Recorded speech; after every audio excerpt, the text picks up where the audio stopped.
Guys हम बात करेंगे आज मधुबाला और प्रधानमंत्री पाकिस्तान के जो जुल्फिकार अली भुट्टो हैं उनके बारे में। पर कुछ बातें जान लेते हैं पहले मधुबाला के बारे में।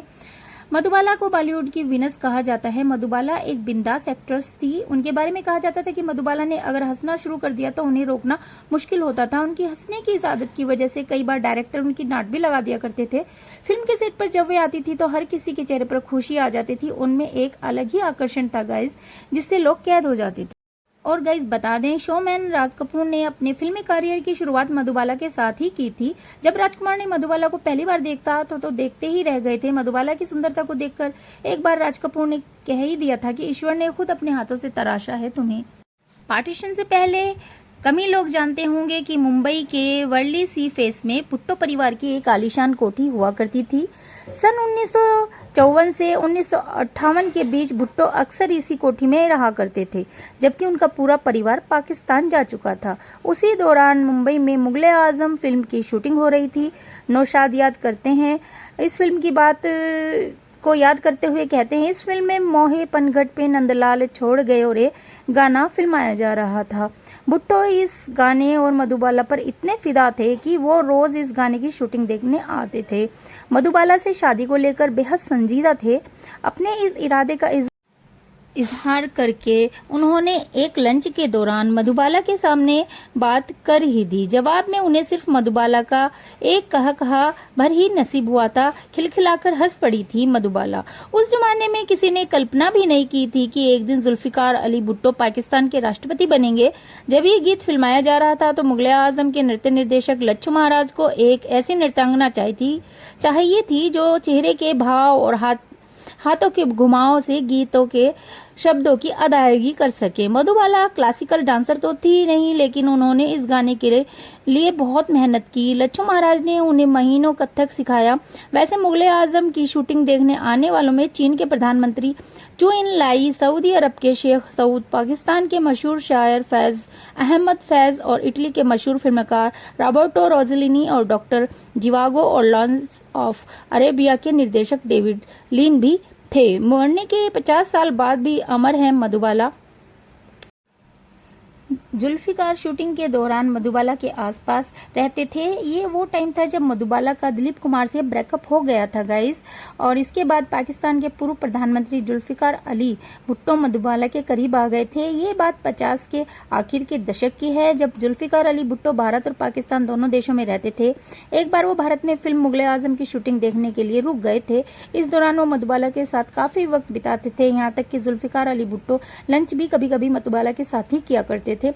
साथ ही वो मधुबाला के साथ फ्लर्ट करने की कोशिश भी करते थे गाइस। जुल्फिकार उस समय पहले से ही शादीशुदा थे, लेकिन इसके बावजूद उन्हें मधुबाला से प्यार हो गया। मधुबाला भी जुल्फिकार के साथ काफी खुश रहती थी, पर जुल्फिकार और मधुबाला की प्रेम कहानी कुछ आगे नहीं बढ़ पाई। इसके बाद मधुबाला ने किशोर कुमार से शादी कर ली और जुल्फिकार हमेशा के लिए पाकिस्तान में सेटल हो गए। बाद में जहाँ जुल्फिकार अली भुट्टो बाद में पाकिस्तान के प्रधानमंत्री बने थे, वहीं मधुबाला धीरे धीरे अपने लाइलाज बीमारी की वजह से उन्होंने सभी को अलविदा कह दिया था गाइस।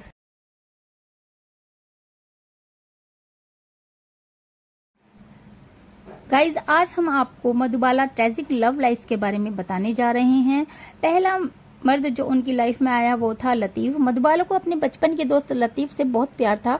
इस प्रेम कहानी का अंत जब वो मुंबई चली आई उसके बाद हो गया। मधुबाला ने लतीफ को एक लाल गुलाब दिया था। लतीफ ने उस गुलाब को तब तक अपने पास रखा था जब तक वो मर नहीं गई। इसके बाद उन्होंने उसे मधुबाला की कब्र पर रखा था। ये बात मीडिया में है।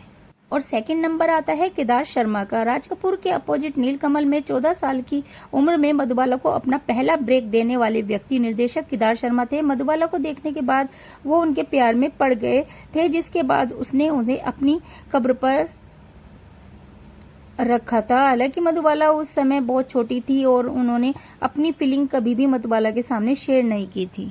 और तीसरा नंबर दिलीप कुमार का है गाइस। मधुबाला और दिलीप कुमार का एक तरफा प्यार शायद फिल्म इंडस्ट्री की सबसे दर्दनाक कहानियों में से एक है। उनकी प्रेम कहानी तब शुरू हुई जब मधुबाला सिर्फ 17 साल की थी और अपनी बेटी के लिए चिंतित होने के कारण दोनों की प्रेम कहानी नहीं चल पाई। उनकी मां ने ये रिश्ता नहीं होने दिया। यहीं पर गाइस चौथा नंबर आता है कमाल अमरोही का। कमाल अमरोही की फिल्म महल ने मधुबाला को एक सुपरस्टार बना दिया था। मधुबाला और कमाल के बीच एक कॉम्प्लेक्स रिलेशनशिप था, लेकिन मधुबाला के पिता उनके रिश्ते से खुश नहीं थे। लेकिन उस समय कमाल पहले से शादीशुदा थे और मधुबाला को अपनी दूसरी पत्नी एक रूप में स्वीकार करना चाहते थे, इसलिए उनके पिता खुश नहीं थे। और लेकिन मधुबाला कभी भी अपनी शादी को शेयर नहीं करना चाहती थी। बाद में दोनों का ब्रेकअप हो गया। और गाइस चौथे थे जुल्फिकार अली भुट्टो। फिल्म इंडस्ट्री से नहीं थे वो मुंबई हाई कोर्ट में एक बैरिस्टर थे। यहाँ तक कि उनके पास मुंबई में अच्छी खासी संपत्ति थी। मधुबाला की एक झलक देखने के लिए जुल्फिकार रोजाना सेट पर जाया करते थे। मधुबाला दिलीप कुमार से अलग होने के बाद काफी परेशान रहती थी और इसी वजह से मधुबाला और जुल्फिकार अली भुट्टो का रिश्ता बना था, लेकिन वो ज्यादा दिन नहीं चल पाया। और इसके बाद गाइज प्रेमनाथ का नंबर आता है। फिल्म बादल की शूटिंग के दौरान फिल्म इंडस्ट्री की सबसे खूबसूरत महिला ने प्रेमनाथ को अपनी फिल्म के हीरो का प्रस्ताव दिया। उसकी खुशी कोई सीमा नहीं थी उसकी खुशी की।